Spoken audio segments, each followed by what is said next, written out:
Let's begin with the Independent Electoral and Boundaries Commission, IEBC, that now says it will print the exact number of ballot papers as the number of registered voters. The Commission says 132.72 million ballot papers will be printed for the 6 races at a cost of 3.2 billion shillings. The IEBC has already started receiving the ballot papers, with the first set arriving in the country early Thursday. Brenda Wanga reports.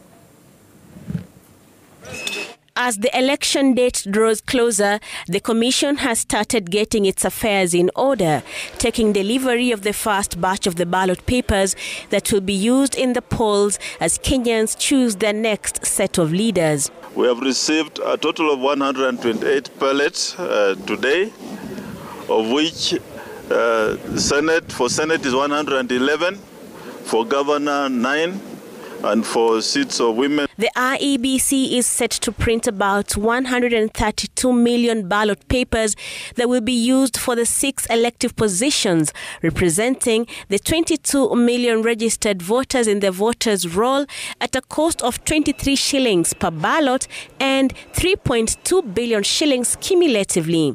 IEBC says not a single extra ballot will be printed as the Commission moves to execute strict accountability in the polls. This despite fears that some voters could be disenfranchised if they spoil their ballot papers at the polling station. Well, through experience, the turn-up has never been 100%. It has always been 80 and below, and therefore we expect to have more papers than expected.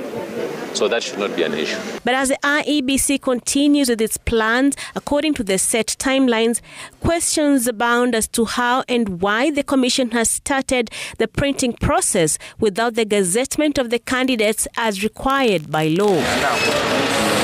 IEBC maintains that the delay in printing the Gazette notice is not its cross to bear. The government printer has been having challenges in finalizing the printing of the Gazette notice because it's bulky with the data which is in the Gazette notice, which includes symbols of candidates, and I'm informed they'll be finalizing any time today.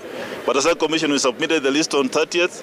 And what happened at the government printer is beyond our control. The Commission also having to assure the country that all is well within its ranks as concerns emerged over possible disconnect and discomfort amongst some of its members who were initially reported to have been in the dark about the delivery of the ballot papers today. Management informed us at 8 p.m. last night, and I informed the commissioners that the ballot papers are arriving. So if there's any commissioner who has told you otherwise, I would like them to come forward and maybe state what they mean by that. There is nothing that we are going to put under the carpet. Indeed, the management does their part and the commission deals with policy and supervisory of everything that happens.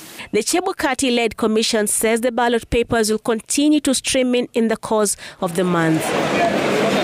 Of ballot papers to be delivered here will be the presidential ballot papers that will be arriving on the 29th of July, just 10 days to the general election. Presidential candidates or their agents have been invited to visit Greece, where Lycos inform the company that won the tender to supply the election material is currently printing the papers to see the process for themselves. The IEBC has also sought to assure the country that the ballot papers have been secured in preparation for the August polls. Brenda Wanga, Citizen TV, Nairobi.